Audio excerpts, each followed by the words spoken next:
Donc, dans les instruments du serpent, il y a les chrétiens, mais il y a aussi les païens. Mais je dis ceci, les prenons tous ensemble. Si l'un d'entre eux est sorcier, si l'un d'entre eux est occulte, si l'un d'entre eux est magicien, ce qu'il fait, il est en train de créer un temps additionnel dans ta vie.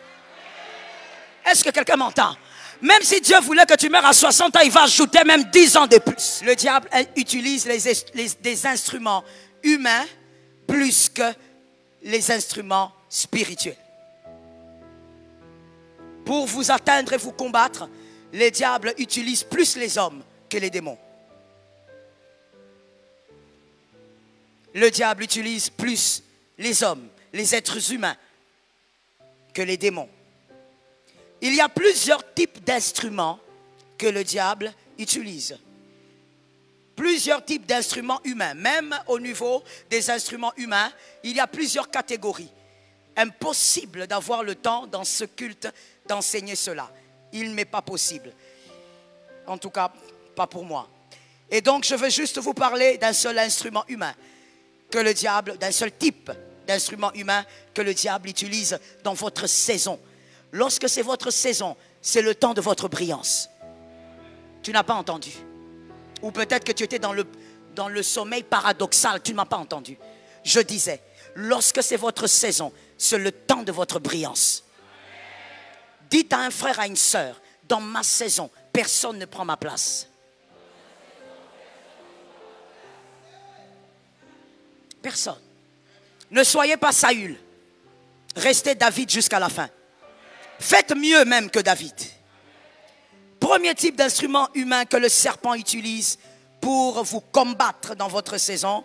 Il utilise les Judas au pluriel, virgule. Les Judas, les Hérodes au pluriel et les Balak au pluriel également. Il utilise les Judas, les Hérodes et les Balak. Tous se ressemblent sur un seul point. Voici leur définition. Ce sont les personnes qui sont également dans leur saison, mais dont la brillance est inférieure à la vôtre. Ce sont des personnes qui sont aussi dans leur saison. Ce ne sont pas des personnes qui sont dans des difficultés. Non, non, non. Ce sont des personnes aussi que Dieu a placées, a pointées. Des personnes qui sont dans leur saison, mais qui n'ont pas votre brillance. Nous allons passer quelques minutes de réflexion. Parce que si nous prenons trop de temps, je ne veux pas respecter mon temps. Réfléchissons un tout petit peu. Je vous amène un peu à voyager dans votre vie. Observez. Ce que je veux demander de faire, c'est pour les personnes matures. La maturité ne dépend pas de l'âge. On peut avoir 15 ans, mais on est très mature. On peut aussi avoir 50 ans, mais on est immature. Je parle aux hommes matures et aux femmes matures. Voyagez un peu dans votre vie et constatez, les personnes qui vous ont plus combattu, ce sont les personnes qui étaient remplies de pauvreté ou c'était des personnes qui étaient ordinaires comme vous? Vous allez constater que la plupart des batailles que nous affrontons, ce sont des personnes, d'abord, j'ai dit qu'il y a plusieurs catégories, mais premièrement, ce sont des personnes qui sont comme nous, qui ont presque le même rang social que vous. Les Balak, les Hérodes, les Judas, ils sont aussi dans leur saison. Mais leur seul péché, c'est qu'ils n'ont pas la même brillance que vous. Vous êtes appelés à briller plus qu'eux. Lève ta main droite et dis avec moi, la brillance ne se ressemble pas. Que quelqu'un d'autre dise maintenant avec moi, ce n'est pas de ma faute, c'est Jésus qui fait grâce. Quelqu'un d'autre va se poser la question, mais pourquoi on combat autant mes enfants? Mais parce que leur brillance est différente. Seulement toi tu ne le sais pas. Tu n'as pas eu le temps de demander à Dieu quand Dieu t'a donné les enfants. Leur brillance est différente. Voilà les Judas, les Hérodes et les Balak. Vous les aurez partout. Peu importe là où vous travaillez, ces gens sont là. Oui. Peu importe où vous travaillez. Que ce soit professeur à l'université, dans une école, à la primature, peu importe là où vous travaillez, ces hommes sont là.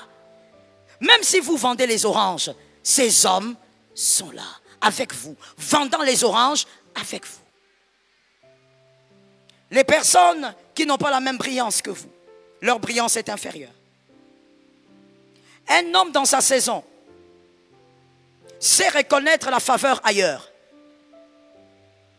Un homme dans sa saison, il sait reconnaître la faveur ailleurs. C'est-à-dire lorsque vous êtes dans votre saison, lorsque Dieu aussi pointe quelqu'un d'autre, vous saurez reconnaître. Vous avez compris? Vous saurez capter ça. Ainsi, nous voyons Matthieu 11, 2, 3. Matthieu 11, 2, 3. Matthieu 11, 2, 3. Dans cette écriture, Jean, il est dans la prison. Il entend des choses sur Jésus. Il entend qu'il y a un homme qui fait des miracles, qui fait des choses extraordinaires. Jean appelle ses disciples et dit, allez lui poser la question. On attend quelqu'un. Est-ce que c'est lui? Il a reconnu que celui qui parle a presque la même grâce que moi, mais on dirait qu'il est supérieur. Lorsque Dieu t'a choisi, tu reconnaîtras les choisis. C'est ce que je voulais te dire, au fait. Lorsque Dieu t'a choisi, tu reconnaîtras les choisis. Vous savez, dans cette affaire, ce n'est même pas une affaire d'avoir le Saint-Esprit, parce que même les païens qui ont la faveur savent reconnaître les hommes de faveur. Ainsi, vous verrez certains hommes d'affaires qui sont très, on va dire, qui savent se mouvoir dans les affaires. Lorsqu'ils veulent prendre des gens pour travailler, des associés, ils pointent bien. Ils ne choisissent pas n'importe qui.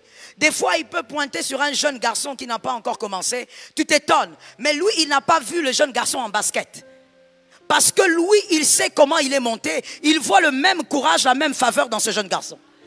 Celui qui a la grâce reconnaît la grâce. Do you understand? Celui qui a la grâce reconnaît la grâce. Celui qui a été appelé reconnaît les appelés.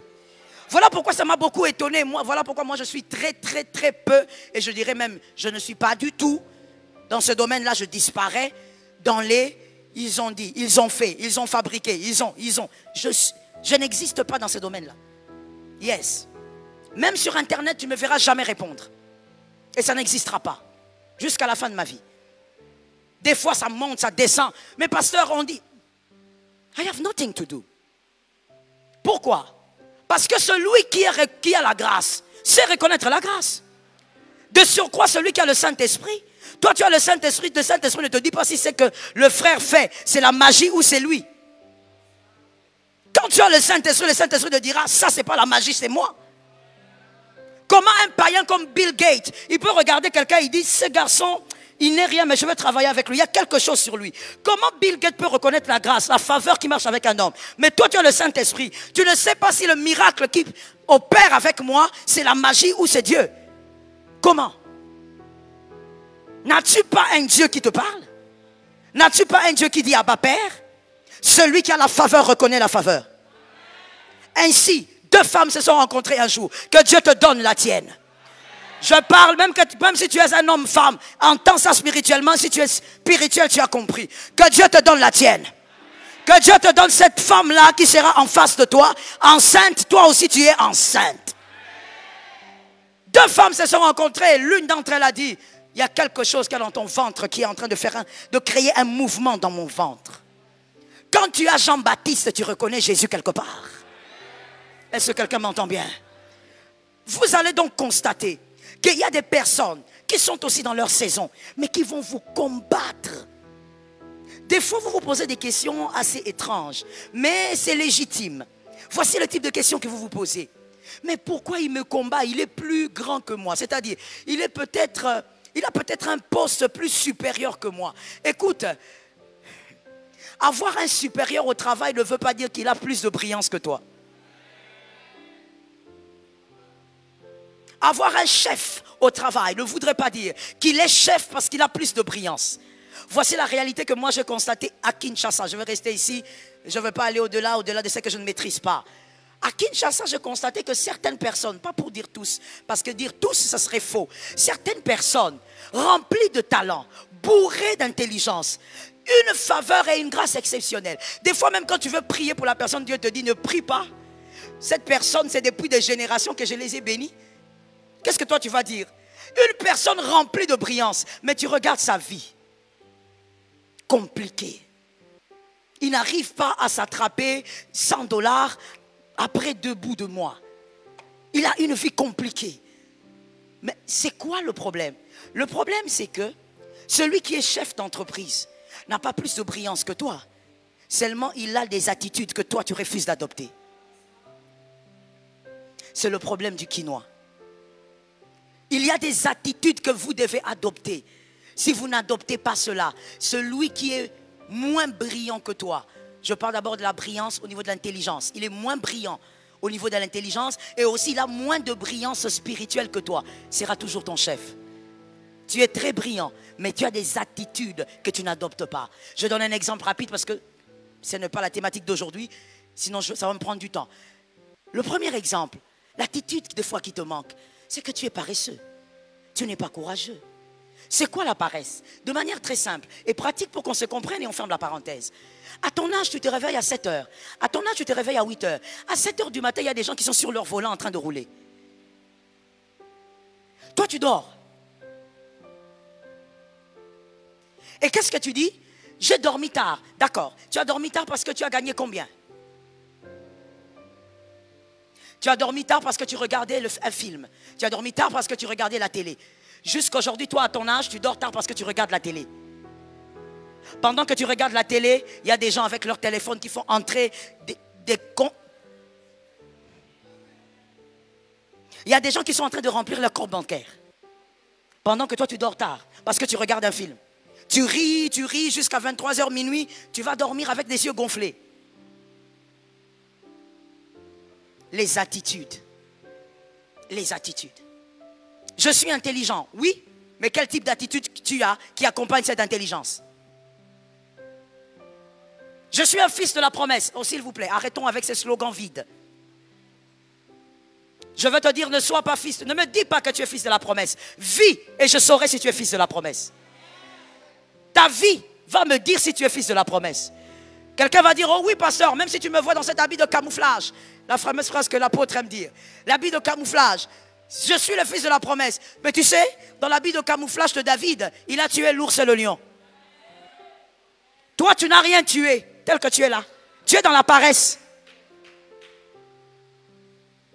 Tu dis que je suis le fils de l'Élaka. Il ne faut pas suivre ça. Ça, ce sont les apparences. Dieu, même derrière les brebis, sentant les brebis, il a tué l'ours et le lion. Toi, tu es focalisé sur ta télé à ton âge. L'attitude. Que Jésus nous donne la victoire. Dis à ton frère que Jésus nous donne la victoire. La grâce est capable de se reconnaître. Même si elle est lointaine, on reconnaît que de ce côté, il y a une grâce exceptionnelle.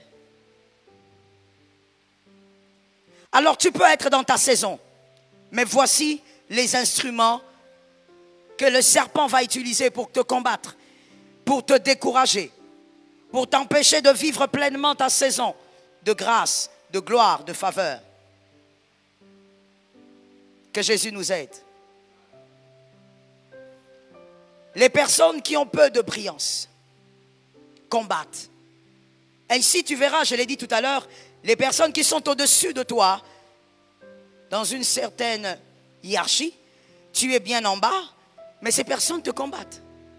Parce que c'est une question de brillance. Dis à un frère, on ne combat pas l'apparence, on combat la brillance. Tu es sûr que ce frère a retenu ce que tu as dit? On ne combat pas l'apparence, on combat la brillance. Mais j'aimerais rassurer une âme. Lorsque tu es dans ta saison, tu as été équipé pour être. Est-ce que quelqu'un m'entend? Lorsque tu es devant Goliath, tu as forcément les armes qui doivent faire tomber Goliath. Dieu te protégera et te préservera du mal.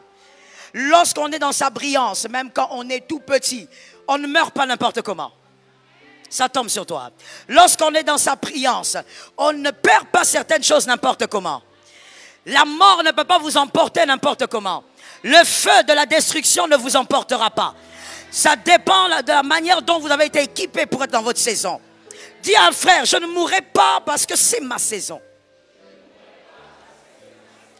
Vous savez pourquoi Shadrach, Meshach et Abednego n'ont pas brûlé? Il y a eu plusieurs raisons, on peut en sortir même 30 si on veut enseigner dessus. Shadrach, Meshach et Abednego, mais moi je vous ressors seulement ces éléments que vous devez retenir pour la vie. Et en sortant d'ici, vous devez le répéter à vos enfants. Shadrach, Meshach et Abednego n'ont pas brûlé dans ce feu. Parce qu'il fallait d'abord vérifier qui est celui qui a allumé le feu. Qui est celui qui a allumé le feu? La main de celui qui a allumé le feu détermine si tu brûleras ou pas. Si celui qui a allumé le feu, ce n'est pas Elohim, tu ne brûles pas. Ça tombe sur celui qui est là derrière, il y a la foi. Si ce n'est pas Eloha qui a allumé le feu, tu ne brûleras pas. Si c'est un homme, un féticheur, un sorcier, un occultiste, un maudisseur, garanti tu vivras. Je choque quelqu'un en disant, si ce sont les occultes qui allument ton feu, ils ont prolongé ta vie. Je comprends ton choc, mais je te réchoque. Ils ont donné un temps additionnel à ta vie. Est-ce que quelqu'un m'entend? Si ce combat, est-ce que seulement je parle à quelqu'un? Si ce combat-là vient des hommes méchants, vous voyez dans les instruments du serpent, il y a même les, entre guillemets, on va dire chrétien, pas enfant de Dieu. Parce qu'un enfant de Dieu ne peut pas combattre un autre. Mais un chrétien, c'est un nom, c'est un système. Il peut arriver que quelqu'un porte le nom chrétien, mais n'a pas le caractère du chrétien. Et donc, dans les instruments du serpent, il y a les chrétiens, mais il y a aussi les païens. Mais je dis ceci, les prenons tous ensemble. Si l'un d'entre eux est sorcier, si l'un d'entre eux est occulte, si l'un d'entre eux est magicien, ce qu'il fait, il est en train de créer un temps additionnel dans ta vie. Est-ce que quelqu'un m'entend? Même si Dieu voulait que tu meurs à 60 ans, il va ajouter même 10 ans de plus. Ça tombe sur toi, tu as la foi. Pourquoi? Parce que Dieu doit les démontrer que malgré leur gris-gris, c'est lui qui tient la vie. Donne-moi un amen. C'est lui qui tient la vie, il doit les démontrer. Est-ce que quelqu'un m'entend bien? Je vais même te dire ce que j'ai constaté dans ma propre vie et dans la Bible aussi ça existe, mais je préfère de parler d'abord de ce que tu vois. C'est qu'à chaque fois que le diable m'a combattu dans un domaine, même quand Dieu n'avait pas prévu de me donner quelque chose, il va maintenant le donner pour prouver au diable. Pour prouver pas aux hommes, mais au diable. Que la vie et la mort dépendent de Dieu.